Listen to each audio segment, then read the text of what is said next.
जय हिंद। मैं सुनील यादव।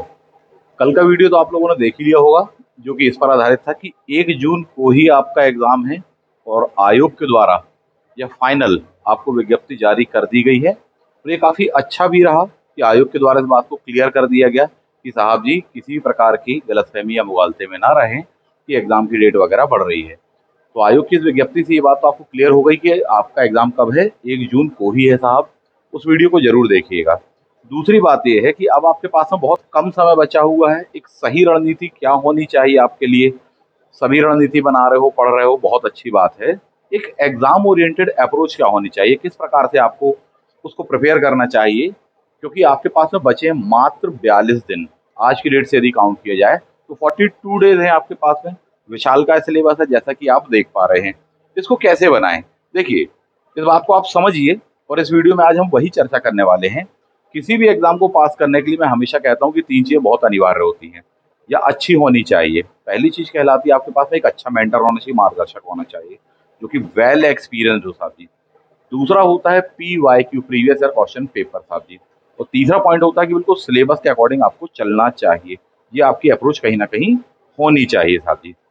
तो आज हम यहाँ पर इस विषय वस्तु को लेकर के बात करने वाले हैं PYQ को लेकर। क्यों? क्योंकि PYQ यानी प्रीवियस ईयर क्वेश्चन पेपर से ही आपको एक सही अप्रोच मिल पाती है कि इस एग्जाम में किस प्रकार से क्वेश्चन पेपर आएगा। क्योंकि समझिए इस बात को कि MPPSC के द्वारा लिया जाने वाला यह पेपर है।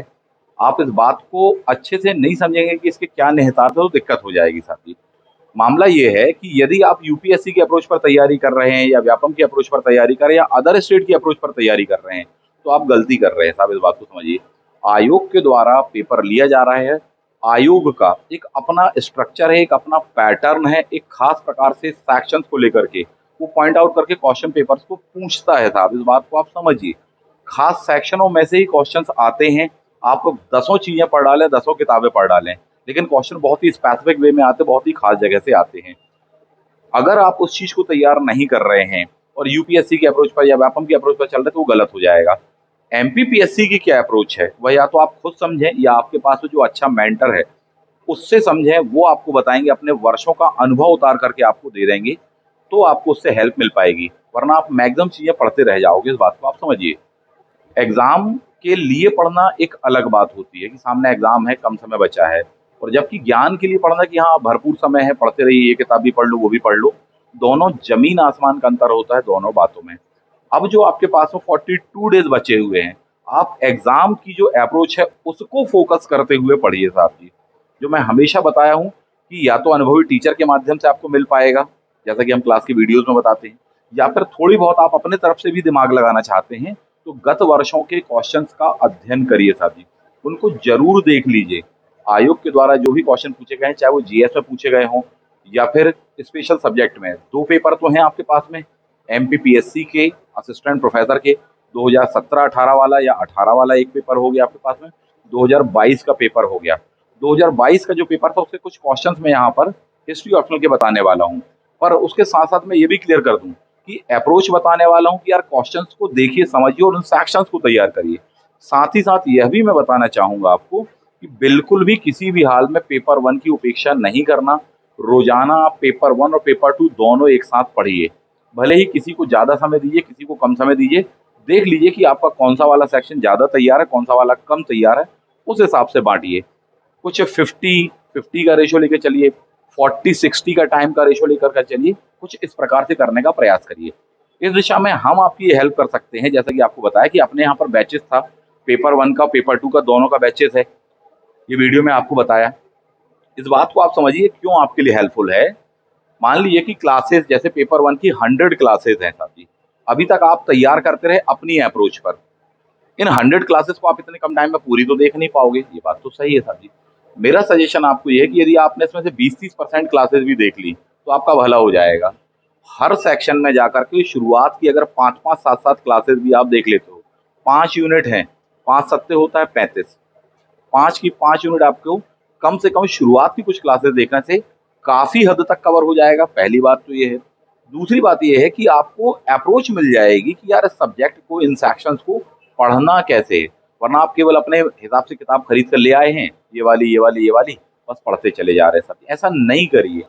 गत वर्षों में जिस प्रकार से क्वेश्चन आए हैं उनको हमने हमेशा एनालाइज करके बताया। हर दिन की क्लास में हम क्वेश्चन को सॉल्व करके बताते हैं। हर टॉपिक में बताते हैं कि देखो यार ये वाला टॉपिक जो है ना, इतना सेक्शन छोड़ दो, इसमें से बिल्कुल कुछ नहीं आना है, फालतू है, समय की बर्बादी, ऊर्जा की बर्बादी है। जबकि ये वाला सेक्शन देखो यहाँ से क्वेश्चन आता है, 4 बार आ चुका है, 5वीं बार भी आएगा तो यहीं से आएगा। वो सारी चीजें कहाँ बताते हैं आपको? क्लासेस में। उसको देख लोगे आप तो शुरुआत की 5-7 क्लासेस भी हर सेक्शन की देख लोगे तो एक अप्रोच आ जाएगी, पढ़ने का तरीका आ जाएगा, नजरिया आ जाएगा, किन बुकों से कहाँ-कहाँ से पढ़ना है, किन बुकों से नहीं पढ़ना है, बिल्कुल साफ-साफ हमने बताया है।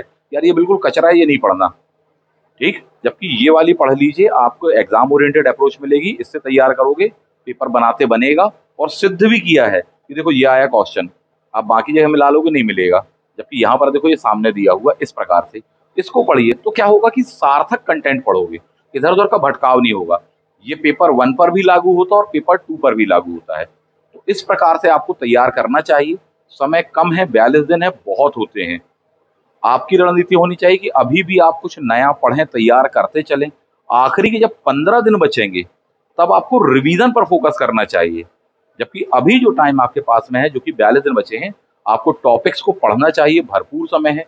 जैसा हमने क्वेश्चन सॉल्व करने के लिए बताया, वैसे क्वेश्चन सॉल्व करने चाहिए आपको। जो क्वेश्चन बैंक हमने बोला है, जहाँ-जहाँ से हमने क्वेश्चन सॉल्व कराए हैं, जो कंटेंट हमने दिया आपको, वो पढ़ लेना चाहिए। बहुत भला होगा, कल्याण हो जाएगा, इस बात को समझिए। खासकर जिनका हिस्ट्री ऑप्शनल नहीं है, पेपर 1 तो आपका कॉमन है ना, उसलिए आपको यहाँ पर ये काम आ जाएगा। एग्ज़ाम की अप्रोच क्या होती है, वो सारी चीज़ें समझाई गई हैं। टॉपिक उसी अप्रोच पर बताए गए हैं, बहुत हेल्पफुल होने वाला है, पहली बात तो ये है, ठीक? अभी इसी एस्पेक्ट पर हम बताने वाले हैं आपको एक और सेक्शन को लेकर के। पेपर 1 वाली बात हो गई, इसलिए इसकी उपेक्षा नहीं कर रहा, मैं बार-बार कह रहा हूँ, क्लास के लिए अभी भरपूर समय है।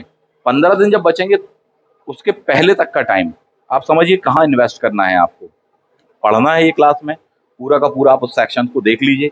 मैंने जैसा बताया कि साहब जी पूरा नहीं देख सकते हैं, स्पीड बढ़ाकर देख लीजिए।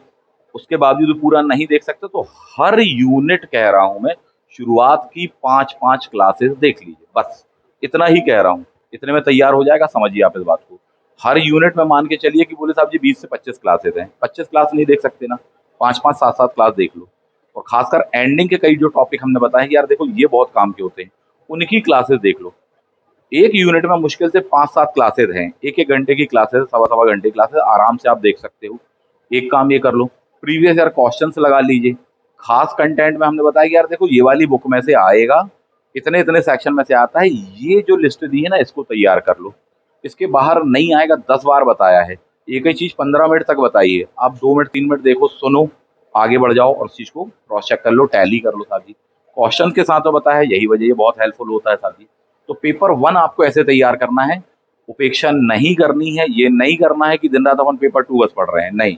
पेपर 1 का भी उतना ही इम्पोर्टेंस है आपके सिलेक्शन में, जितना पेपर 2 का, पहली बात तो ये है साहब जी। इसी प्रकार से अगर आपका हिस्ट्री ऑप्शनल है, तो मैं बार-बार बता रहा हूँ कि साहब जी इसको देख लो आप।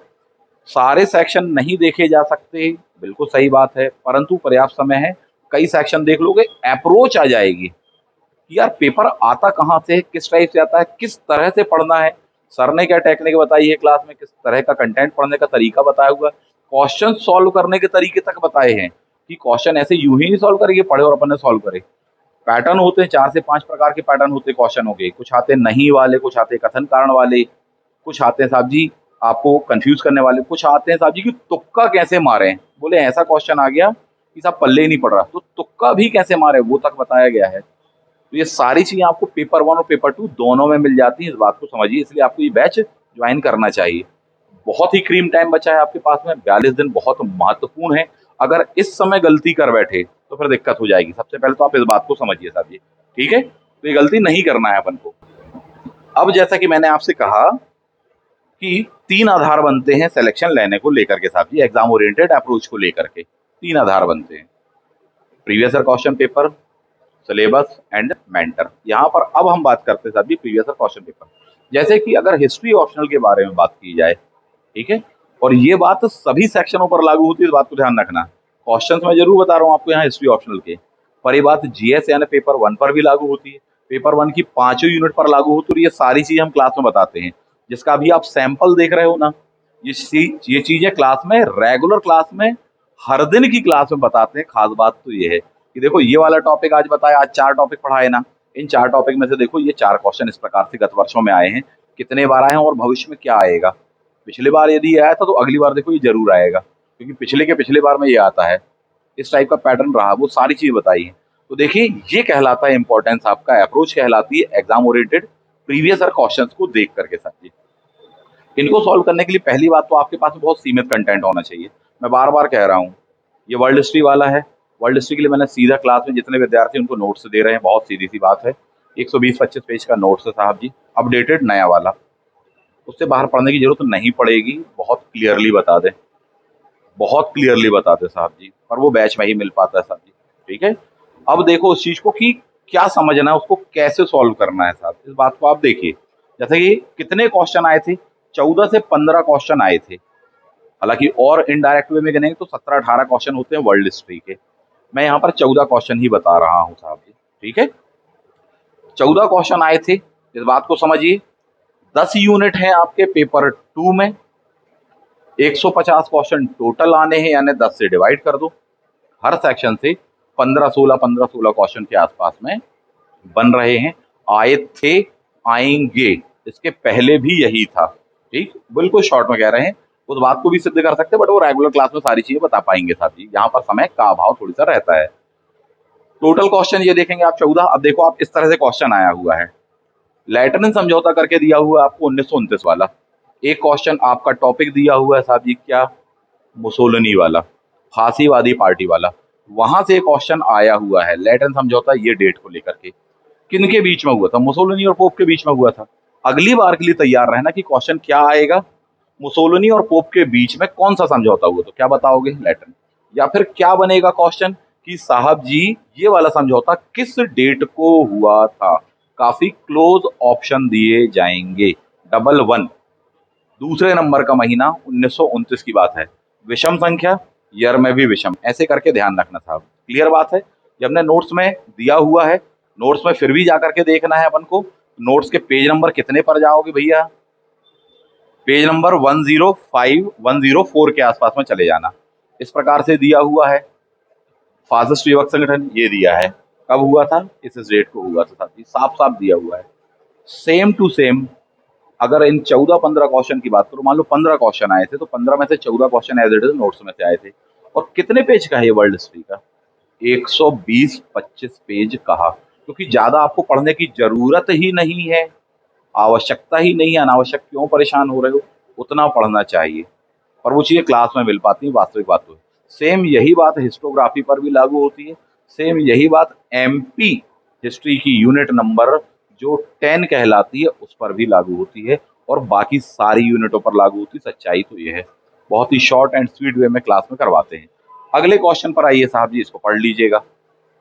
हिटलर ने 23 जनवरी 1934 को किसके साथ में कितने वर्ष के लिए समझौता किया था? ऐसा क्वेश्चन आया हुआ था, देख पा रहे हैं। एक क्वेश्चन अगला टॉपिक से आ गया, देखो हिटलर, उसकी नाजी पार्टी, हिटलर का उत्कर्ष, वहां से आया क्वेश्चन, एक ही आना था, और सबसे खास क्वेश्चन आया था किसके साथ में साहब जी? क्योंकि हिटलर की जो आक्रामक नीति थी उसको लेकर के पूछा।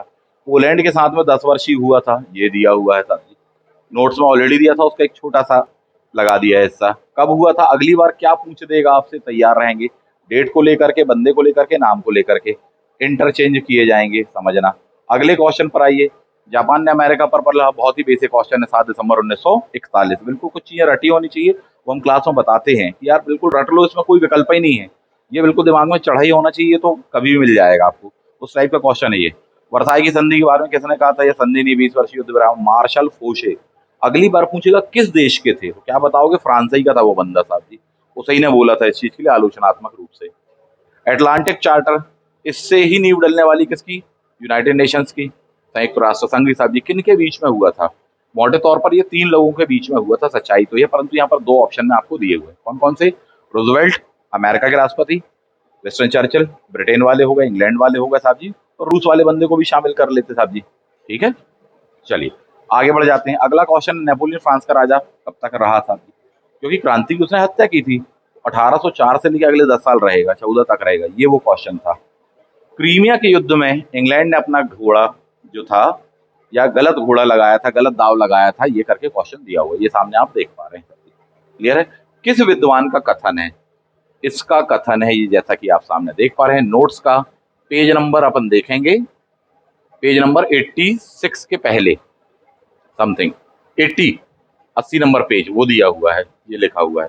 इसमें अपन देखेंगे क्रीमिया युद्ध के बारे में विधिवत आपको दिया, बिल्कुल शॉर्ट एंड स्वीट वे में दिया हुआ था, ठीक है, विथ मैप, जितनी चीजें ये आया था वो क्वेश्चन था जी। कि सैलिसबरी ने कहा था पेरिस में इंग्लैंड ने गलत घोड़े समर्थन किया, किंतु इंग्लैंड ने जिस उद्देश्य से युद्ध आरंभ किया था वह पूरा हो गया था जी। ये वो क्वेश्चन था साहब। अगली बार पूछेंगे साहब इस समय राजा कौन था फ्रांस वगैरह का, ये सब चीजें, ठीक, कौन सी संधि क्या हुई थी, ये पूछ दिया जाएगा, तैयार रहिएगा। अगली क्वेश्चन पर आइए, बाल्कन वॉर पर था नेक्स्ट क्वेश्चन। बाल्कन वॉर में भी कौन सा, द्वितीय बाल्कन युद्ध पूछा था आपसे। क्या पूछा था, द्वितीय बाल्कन युद्ध। फर्स्ट वाला नहीं पूछा था, क्योंकि इसमें यही कंफ्यूजन होता है कि फर्स्ट में ये लोग इस साइड रहे फिर ये लोग इस साइड रहे। तो यहाँ क्या पूछा है, द्वितीय बाल्कन युद्ध किनके बीच में लड़ा गया था। साफ साफ ये दिया हुआ है साथी, ठीक, कि ये इस युद्ध में यूनान, रोमानिया तथा मॉन्टेनीग्रो ने बुल्गारिया के विरुद्ध, किसने, यूनान, रोमानिया तथा मॉन्टेनीग्रो। अब देख लो जरा, यूनान, रोमानिया तथा मॉन्टेनीग्रो किसके विरुद्ध, बुल्गारिया। तीन ऑप्शन में गौर से देखना, बुल्गारिया बुल्गारिया बुल्गारिया ऐसे करके दिया हुआ, और तीन अपोजिट देख लेना कि कौन से, रोमानिया, ठीक है, मॉन्टेनीग्रो, सर्बिया, ये आपको मैच करना था किनके मध्य लड़ा गया। तो तथा वर्ड को पकड़ना था, तथा वर्ड को आपको पकड़ना था कि साहब जी बुल्गारिया तथा, देखो आप यहां पर बुल्गारिया तथा सर्बिया, यूनान, रोमानिया, ये देखिए सर्बिया, यूनान, रोमानिया, साथी मॉन्टेनीग्रो, ये दिया है आपको पूरा का पूरा यहाँ पर। इस प्रकार से वो क्वेश्चन को बनाना था। सच बात तो ये है, पेज नंबर कितने पर, 86 पर। बहुत ही शॉर्ट एंड स्वीट, कार्बोनरी संस्था फिक्स क्वेश्चन है, ये तो आना ही था, आया।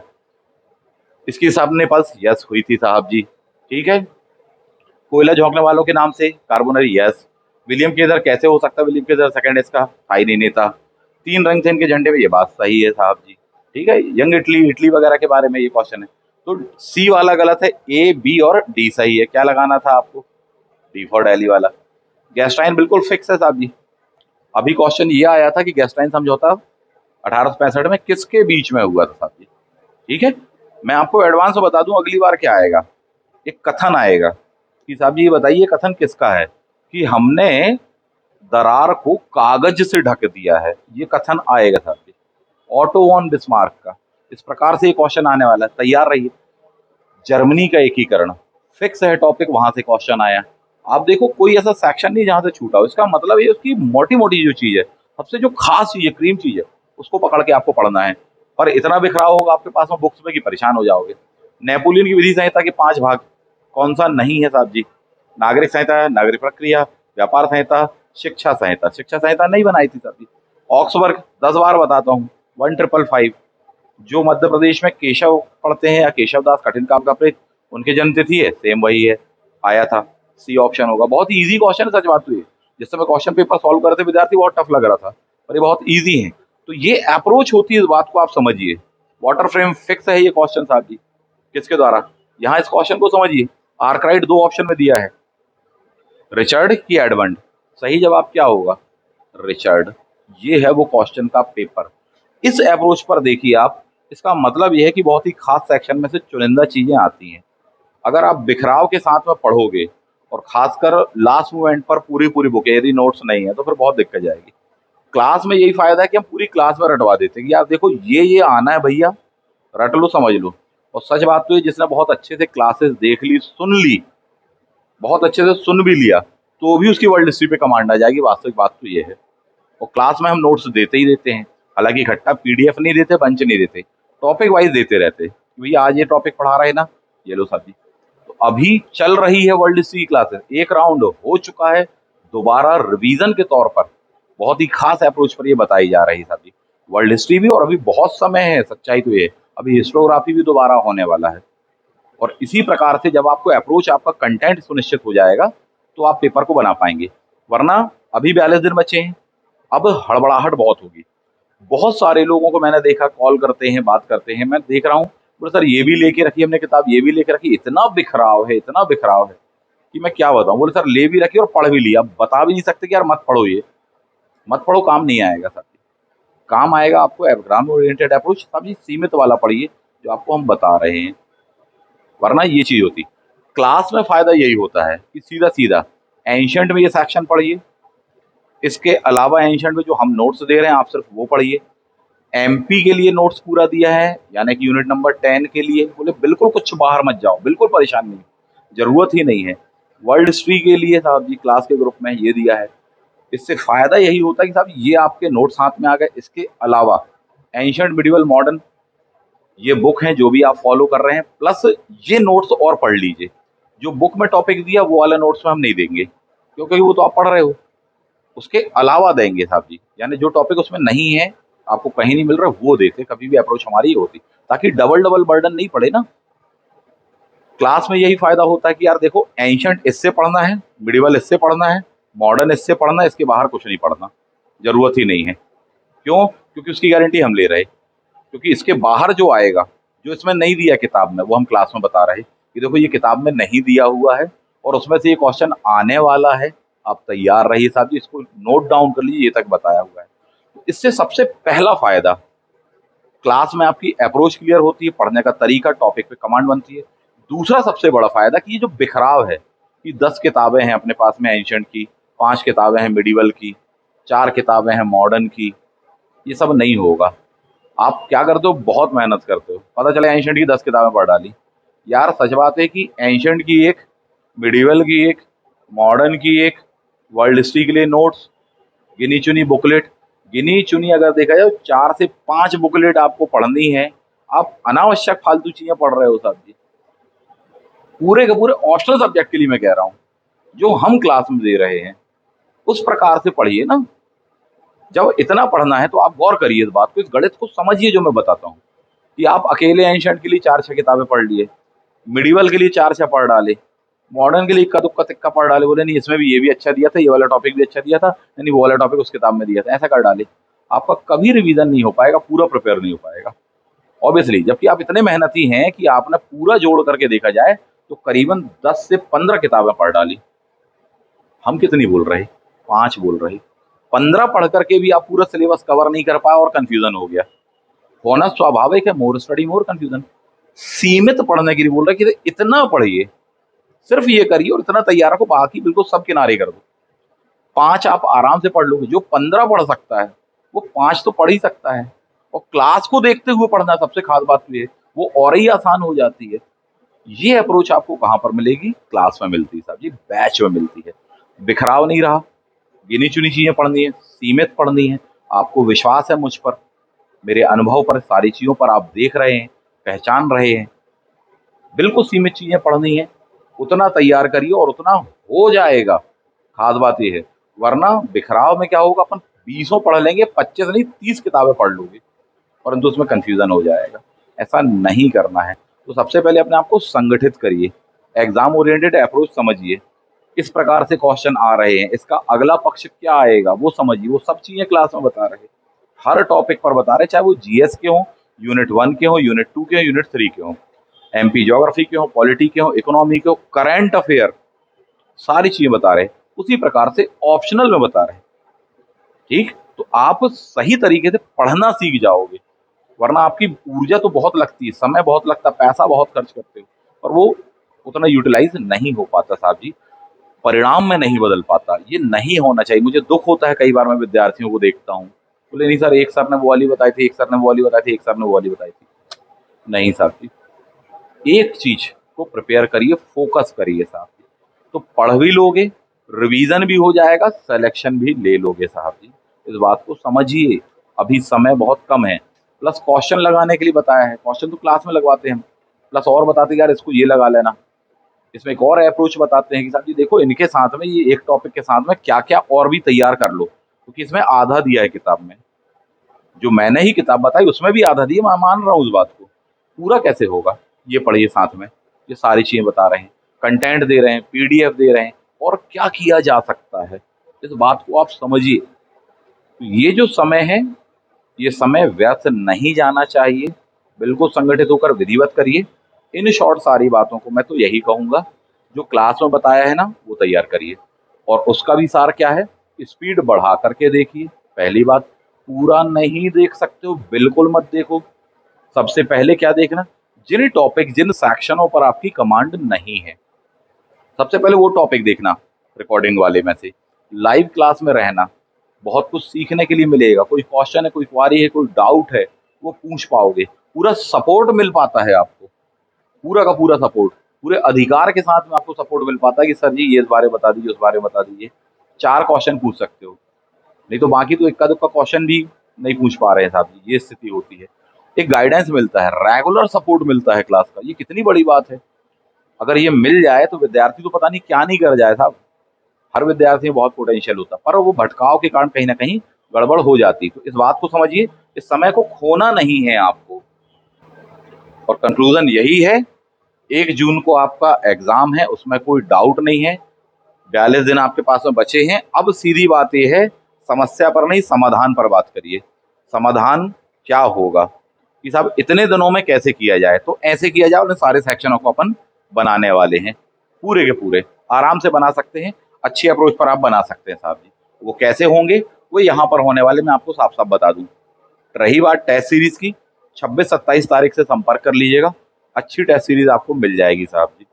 बहुत सीमित समय है, सीमित सीटें, इस बात को ध्यान रखना, ठीक है? पेपर 1 हो चाहे पेपर 2 हो, दोनों ही अप्रोच पर मैंने बताया कि कैसे तैयार करना है। क्लास का वीडियो देखिए, टॉपिक आपके मैक्सिमम पढ़े हुए हैं, आपसे बनता है, ख़ास बात ये आपसे बहुत बनता है। आपने बहुत मेहनत की है और अभी भी कर रहे हो, और एग्ज़ाम का भय तो अब आपसे और मेहनत करवाएगा, करवाता ही है हर किसी से। पर अगर वो सही टेक्निकल वे में, सही स्मार्ट वे में नहीं करी, तो ज़ाया हो जाती है सब्ज़ी। बार-बार अपन फॉर्म भरते हैं, फिर एग्ज़ाम दे रहे हैं, फिर भर रहे हैं, फिर दे रहे हैं। ऐसा नहीं होना चाहिए। तो कैसे करोगे? स्पीड बढ़ा कर के क्लास देखें, रिलेवेंट टॉपिक की क्लास देखें, जो आपका कमज़ोर है, फटाफट देख लें उन सेक्शनों को। आधा-आधा देख लो, मैं तो कह रहा हूँ, खास-खास चीज़ें देख लो। लास्ट में समरी बताते हैं, लास्ट-लास्ट का देख लो। बिगिनिंग का थोड़ी-सा देख लो, बीच का देख लो। बस ऐसे कर लीजिए आप। इस प्रकार से आप करोगे, पूरा का पूरा आपका हो जाएगा। और पूरे सेक्शन देखने की ज़रूरत नहीं है। जो आपको लगता है कि नहीं मेरा ये टॉपिक कमज़ोर है, आप उसका देखिए साथी। शुरुआत का देखिए, किस प्रकार से करवाया है क्लास में, इस बुक में से ये वाला कंटेंट में से, ये वाले नोट्स में से, इस प्रकार से पढ़िए, तो पूरा बिखरेगा नहीं। वो आपका सीमित रहेगा, कम समय में हो जाएगा, सिलेक्शन में हेल्प मिलेगी। और ये दोनों सेक्शनों में मिलेगा, चाहे पेपर 1 हो, चाहे पेपर 2 हो साथी। सारी बातों का सार ये है, जितनी क्लासेज़ हैं, इसका अगर आपने 20% भी देख लिया, बहुत अच्छी अप्रोच डेवलप कर लोगे, नंबर स्कोर कर लोगे, मैं यही कह सकता हूँ, ठीक है? अभी भी समय है, उसको ज्वाइन कर लीजिए, क्योंकि 1 तारीख से तो टेस्ट सीरीज़ का मौसम स्टार्ट होने वाला है साहब जी। वो भी करना है, क्वेश्चन पेपर भी लगाना है, प्रैक्टिस भी करना है, फटाफट कर डालिए साहब जी। और अब हो जाएगा, एग्ज़ाम जैसे-जैसे पास में आते हैं, आपकी जो क्षमता है वो बढ़ती है। नॉर्मल सिचुएशन में आप 1 महीने में जितना कंटेंट पढ़ते हो, उतना आप एग्ज़ाम की डेट जब सामने होती है, उतना आप 5 दिन में करते हो। सच्चाई तो ये है, करना चाहिए, हर कोई कर रहा है, आप भी कर रहे हैं, पर एक सही वे में करिए, ताकि उसका सही फल मिल पाए अपन को, इस बार ही मिल पाए साथी। क्लियर है? इस बैच को आप ज्वाइन करिए, चाहे पेपर 1 का हो, चाहे पेपर 2 का हो। डेफ़िनेटली मैं आपको वादा करता हूँ, आपको बहुत लाभ मिलेगा। आप यही सोचेंगे, यही कहेंगे, काश मैंने और पहले ज्वाइन कर लिया होता, काफ़ी अच्छा पढ़ाया गया सर। बहुत अच्छी क्लास है, बहुत अच्छा कंटेंट मिला साहब जी। कोई भटकाव नहीं, अनावश्यक क्यों परेशान हो रहे थे, यही आपका भी होगा, ठीक है? मिलते हैं नेक्स्ट वीडियो में। थैंक यू, जय हिंद।